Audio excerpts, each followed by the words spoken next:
Pues bueno, en el arte existen demasiados estilos y en la gran mayoría se inspiraban de muchas cosas de su entorno, ya sea la religión, la época, el paso del tiempo, los deseos y las pasiones.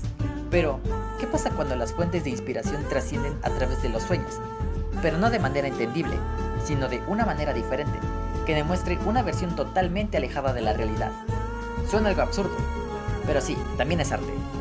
Hola, ¿qué tal? Bienvenidos a este video donde hablaremos del surrealismo. Profundizaremos en lo que fue esta corriente artística, además de cómo trascendió con el tiempo hasta la actualidad. El surrealismo como tal es una corriente artística donde la interpretación de las obras de arte prosperan de manera irrealista, plasmando más que nada situaciones, nuevas dinámicas, hechos o conceptos de maneras tan extrañas que es imposible creer que tienen significado tanto emocional hasta político e incluso religioso. Y todo se lo debemos gracias a este joven, André Breton, de origen francés, nacido en 1896 en Tiquevalle, Francia. ¿Qué están haciendo? ¿Por qué están escribiendo? Esto va a estar en YouTube, así que disfruten el video ahorita. Que por cierto, si vamos a hablar de él, pasemos a sus orígenes. A inicios del siglo XX, el mundo estaba por presenciar uno de los eventos que cambiaría la historia por completo, ya que se daba inicio a la Primera Guerra Mundial, acontecimiento iniciado tras el asesinato del archiduque Francisco Fernando de Austria. Este acontecimiento no solo cambiaría la historia de manera política, económica y social, sino también de manera artística, porque en Francia surgiría su padre intelectual, y André Breton, que curiosamente no era artista plástico sino más bien escritor y poeta, viviría a sus 19 años el evento más canónico que se pueden imaginar. ¿Sería ver el acontecimiento de cómo peleaban entre potencias? Puede ser. ¿Será un fracaso en el amor antes de que lo pusiera de moda en el siglo XXI? Pues no. Él a sus 19 años fue ayudante médico tanto físico como mental, pero más mental de los soldados franceses. Y como se podrán imaginar de las enormes secuelas que dejan la guerra, si no me creen jueguen Fallout, esto llevaría al pobre chavo de 19 años a estar viviendo en constante presión por parte de los soldados y los enfermos mentales. Pero hay que entenderlo, él era pobre como todos nosotros. Y si no eres de esas personas que le pone agua al champú para que dure más, tal vez te estés perdiendo una oportunidad para cambiar el arte. Mientras la guerra pasaba por los ojos de André y este cada vez perdía poco a poco la cordura, empezaría a estudiar el trabajo de Sigmund Freud, que le tocaría el trasfondo para plasmar toda esta nueva idea revolucionaria a través de cosas sin sentido. Porque durante la guerra empezó a cuestionarse, ¿por qué pelear por la muerte de un archiduque si solo es una figura reemplazable por parte del gobierno? Y pensamientos así. Pasó el tiempo y su cabeza fue inundándose de esos pensamientos. Porque sí, como jóvenes nos gusta cuestionar las cosas, hasta cierto punto desafiar el sistema.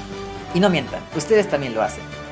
Pero en el caso de André fue diferente, ya que al terminar la guerra, y con un cerebro arruinado con el paso del tiempo, conocería una de las corrientes que les daría visión a estos pensamientos, el dadaísmo. Pero no de manera catastrófica, sino de manera inesperada, hasta cierto punto milagrosa, porque empezó a tener otro enfoque que el que tenía. Se dio cuenta de que pensar de manera lógica y congruente no siempre era la solución, porque al pensar de esta manera solamente desató disputas entre los países. Pero, ¿por qué no verlo de otra manera? De una manera dadaísta. Pero, ¿qué es el dadaísmo? El dadaísmo fue un movimiento artístico y literario que surgió en Europa de 1916, específicamente en Zurich, Suiza, durante la Primera Guerra Mundial. Estos chavos dadaístas no eran más que una bola de criticones que cuestionaban todo porque sí, especialmente la sociedad, creando influencias anarquistas donde la mayoría priorizaba el romper estándares impuestos por el arte, el sistema, el gobierno y la religión. En pocas palabras, los punks del siglo XX.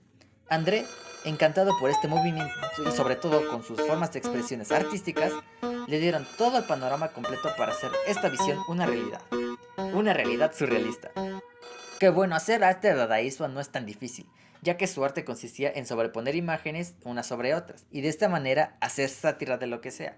Es más, ustedes pueden hacerlo. Yo hice porque quería hacer una sátira, pero realmente no sabía cómo. Ahí déjenlo en su imaginación. Con estas influencias presentes, escribiré a lo que daría el inicio el surrealismo. Él no quería hacer reflexionar a las personas, porque intuía que el pensamiento lógico desataría más desastres. Así que, ¿por qué no dejar fluir todos estos pensamientos y soltar lo que sea? Pero literalmente lo que sea. por lo que en 1924 escribiría su manifiesto llamado Surrealismo, dando inicio a esta corriente artística. Enfocándose en la libre expresión y sin límites, teniendo total autoridad de cómo interpretar sus obras, André tomó como inspiración los sueños, trayéndolos al mundo real de diferentes maneras. Aunque también otro factor importante que desarrolló el surrealismo es la pintura metafísica.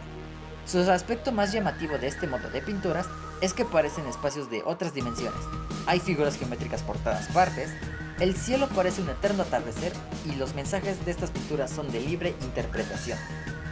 Y si estamos hablando de estas corrientes artísticas influenciadas por el surrealismo, pasemos a los artistas, que es la razón por la cual todos tienen el cuaderno a la mano, incluyendo el que está exponiendo, ¿verdad?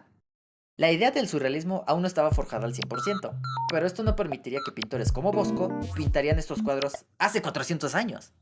Así es, Jeronimus van Aken, o mejor conocido como el Bosco, fue un pintor holandés que, pues estaba loco, porque él no pintaba cosas relacionadas a su época. Él tomaba como inspiración los sueños, la imaginación, las fantasías y las vagas emociones cuando se quedaba embobado de la nada. El Bosco era una figura no muy activa porque, a pesar de tener un enorme talento para dibujar, solamente se reconocieron 20 cuadros, además de que no se sabía cómo y cuándo pintaba. Es más, ¿acaso alguien sabe algo? Digo esto porque se sabe demasiado poco de él. De lo que sí se sabe con certeza es que nació en Bolduken, en Países Bajos, y fue nacido en una familia de pintores, siendo el cuarto hijo de una familia de 5 niños. Su padre era el pintor por excelencia de Países Bajos, lo que le permitiría vivir de cierta manera cómodo, pero el Bosco, por lo menos sus primeros 20 años, no se sabe nada. Además de que el Bosco no tenía demasiadas ganas de encajar con el arte de la época, ya que a lo que llamamos gótico tardío o renacentrismo, él simplemente inventó fumársela al revés, y eso se lo vemos con estas pinturas, por ejemplo en el Jardín de las Delicias, donde podemos ver muchas figuras. Otro cuadro importante del Bosco es San Jerónimo de Oración, donde podemos ver cómo San Jerónimo le está rezando a un balón del mundial. Sí que estaba adelantadísimo a su época, y muchas más pinturas como estas pueden apreciar. El Bosco es considerado el primer surrealista de la historia, pero en el siglo XX, y volviendo con el surgimiento, hay otros pintores como Joan Miró, que este tiene un estilo más simple que el surrealismo. Al igual que otros surreales, Joan intentó hacer otros métodos artísticos. Intentó ser fobista, cubista, dadaísta e incluso tuvo una época de realismo, pero ninguno le convencía. Aún así, eso no lo hizo detenerlo para pintar el cuadro más bonito, el Masía, uno de sus cuadros más famosos que fomenta el surrealismo.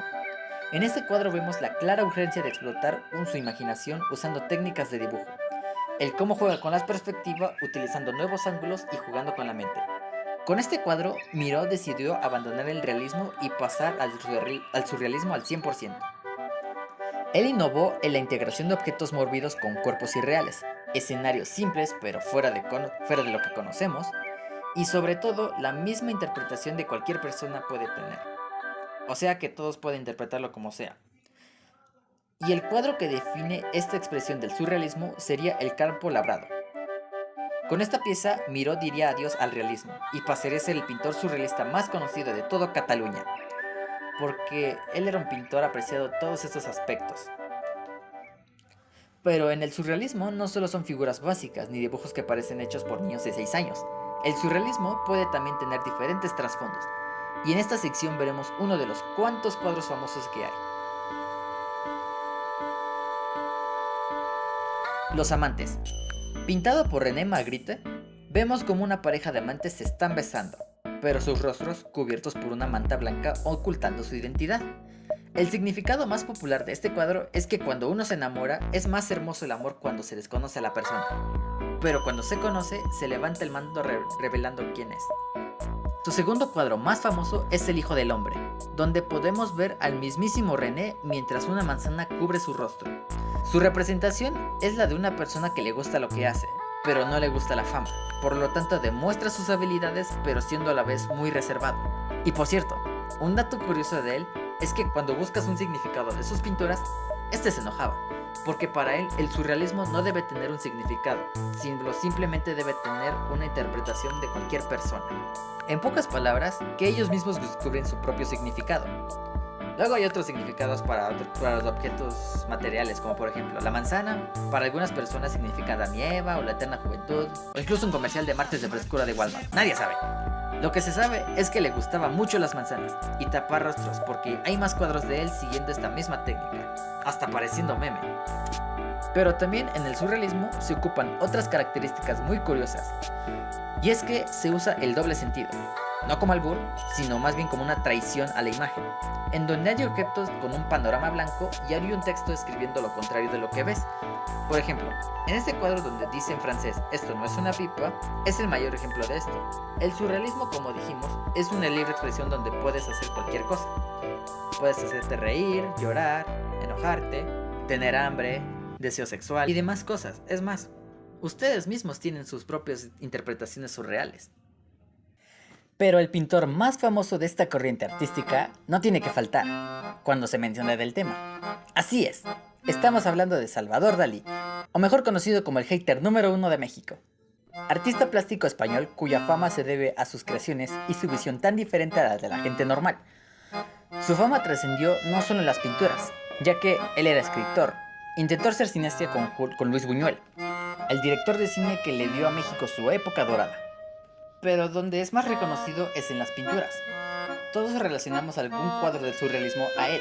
Y bueno, Dalí era alguien que destacaba sobre todo por su pintura y una que otra interpretación popular que a él le encantaba.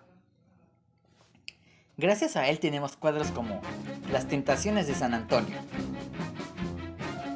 sueño causado por el vuelo de una abeja alrededor de una granada justo antes de despertar, El gran masturbador, El sueño, incluso cosas religiosas, como por ejemplo esta recreación de la última cena donde usa la técnica de renacimientos, como en el Cristo que está fuera del dodecaedro. Y esta crucifixión que parece póster de película de los años 80 es otra prueba de ello. Que de hecho, esa hoja de papel que está arriba es como una firma haciendo referencia a Velasco, un gran pintor de la pintura clásica. Pero su pintura más famosa es la que todos estábamos esperando. Así es, la grande, la única, la inigualable, la persistencia de la memoria.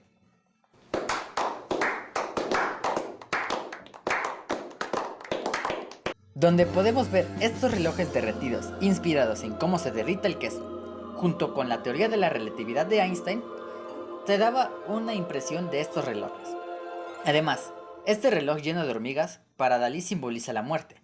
Y esa cosa amorfa de ahí, que se estarán preguntando, ¿qué es esa mancha? Pues bueno, esta mancha, para algunas pinturas que han visto en algunos cuadros de Dalí, según Dalí, es Dalí, el mismo. Sí, esa mancha café es él. Vaya cuánto amor propio. A pesar de ser un buen pintor, llegaría al continente americano, donde se hizo mundialmente famoso y no lo desaprovecharía para nada. Y cuando llegó a México... ¿Recuerdan que les dije que era el hater número 1 de México? Para nadie es un secreto de que en esta parte del mundo tenemos situaciones que nos hacen pensar si somos realmente una sociedad normal como los demás países. Y dejando de lado los pintores más famosos del país como Remedios Varo o Rufino Tamayo, con sus interpretaciones tan padres, la realidad es que Dalí odiaba a México.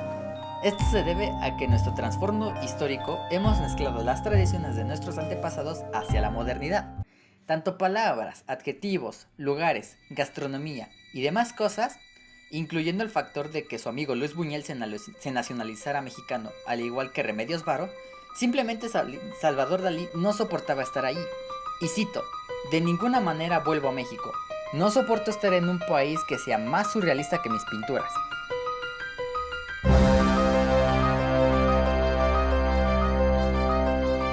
Pues qué bueno, porque imagínense seguir a Dalí a Estados Unidos por sus cuadros y perderse del Minion Tarolero o del concierto de Iron Man en la explanada de Bellas Artes.